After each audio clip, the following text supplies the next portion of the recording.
Okay, we are going to be on Pontius Pilate now, chapter 3. Several weeks of post-nuptial events followed a large Roman wedding. On the evening after their marriage, Pilate and Procula hosted a second banquet, at which she offered her first sacrifice to the Penates, another group of household deities who were first cousin to the Lairs. And I thought there was a glossary, but maybe not. No.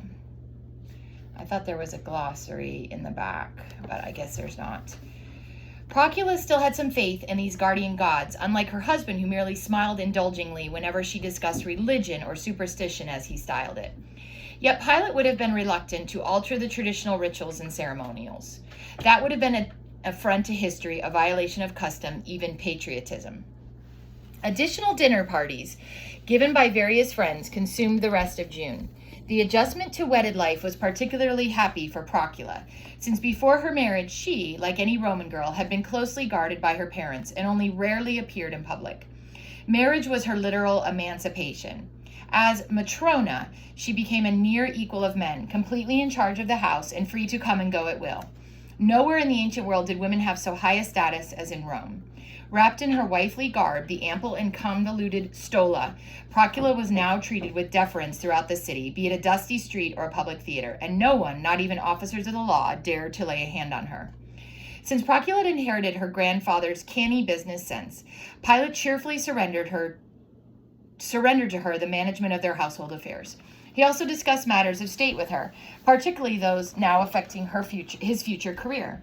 When close friends wondered how they were getting on as newlyweds, she retorted, "Splendidly, we agree on everything, except politics and religion."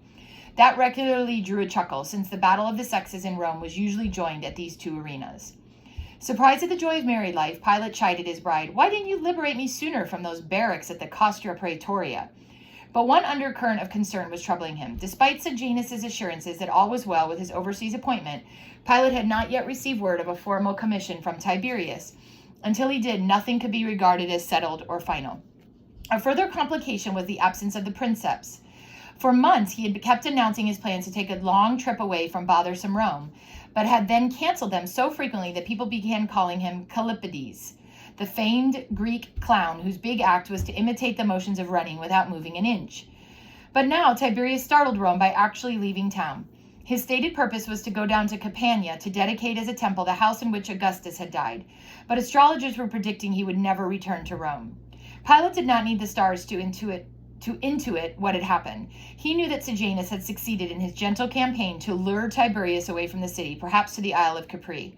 Not only would this provide the princeps a long-deserved vacation, just incidentally, it would also leave Sejanus in charge of Rome as Tiberius's deputy.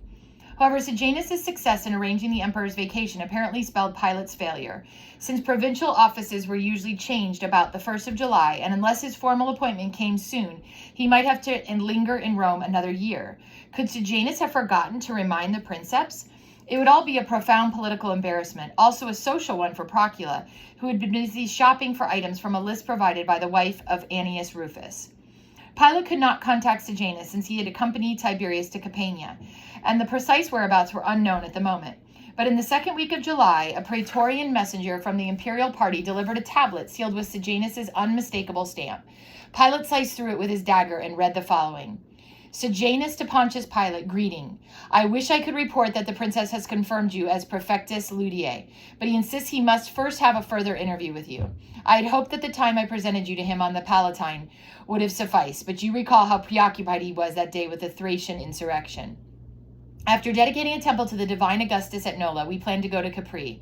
This week and the next, we will be at the emperor's villa called the Grotto. Tiberius requests that you see him here before we move on to Campania. Take the Appian Way till you reach the sea at Terracina, then follow the shore road. Come the second day after you receive this, if possible. Farewell. It took Pilate and his driver about 12 hours to reach the Mediterranean as they clattered away from Rome in their open Cisium, a two-wheeled, two-horse carriage used for rapid trips. The morning had been magnificent, and the scenery just south of Rome never failed to inspire. Almost washing the highway was the jewel-shaped Alban Lake. Just beyond it towered the proud summit of Mount Albanus, which dominated the countryside. A millennium earlier, it had been a grumbling volcano which kept the area uninhabited, but then it cooled, allowing people to settle beneath its slopes. That afternoon, however, grew hostile. A smoldering Italian sun hung in the sky, untempered by any breezes from the sea. But what made the journey finally unbearable was the notorious Pontine Marsh, a vast, fever-breeding swamp which now bordered the highway. Caesar had planned to reclaim it for agricultural land, a project cut short by the daggers of the Ides of March. A night in coastal Terracina restored Pilate for his conference the next day, and he arrived at the grotto by mid-morning. The imperial villa was perched on a palisade above the Mediterranean coast. Below it lay the grotto proper, a huge natural cavern opening onto the seashore, which was used to good advantage as an outdoor dining room and recreation area.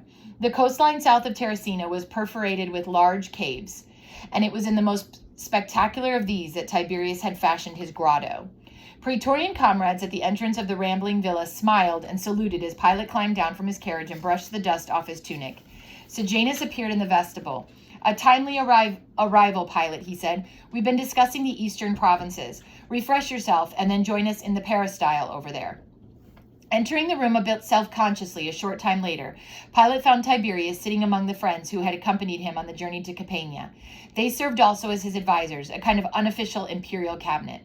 "Gentlemen," announced Sejanus, "I present to you Pontius Pilate, tribune of the first Praetorian cohort." Turning to Pilate, he continued, "I trust you recognize the distinguished former consul, Cosius Nerva." He nodded toward a silver-haired patrician who was one of Rome's finest jurists. "And the eloquent Curticus Atticus." "The Atticus who was such a close friend of Ovid?" inquired Pilate. "The same," smiled Atticus a little nervously, pleased at the recognition, but embarrassed at the association, since Augustus had banished the poet Ovid to the shores of the Black Sea for his role in corrupting Julia. Too late, Pilate recognized his blunder. "And Thrasyllus of Rhodes," Sejanus resumed, "scholar, philosopher, court astrologer he is," Tiberius interjected with a chuckle, acknowledging the public paradox that although he had banished astrologers from Italy, he had kept one for himself. Several Greek literati were then introduced. But the focus of interest in the room remained Emperor Tiberius, a tall, gaunt figure dressed no more ostentatiously than a senator. His was the head that virtually ruled the world, and yet Pilate found it disappointingly imperially and totally bald across its entire crown. The face, hollow-cheeked and triangular in its flare downward from wide temples, was rather pimpled and pockmarked from acne, two of the larger eruptions covered with plasters. One rumor had it that Tiberius left Rome because he was becoming sensitive to his physical appearance. And I will stop there for the first part of Pontius Pilate, chapter 3.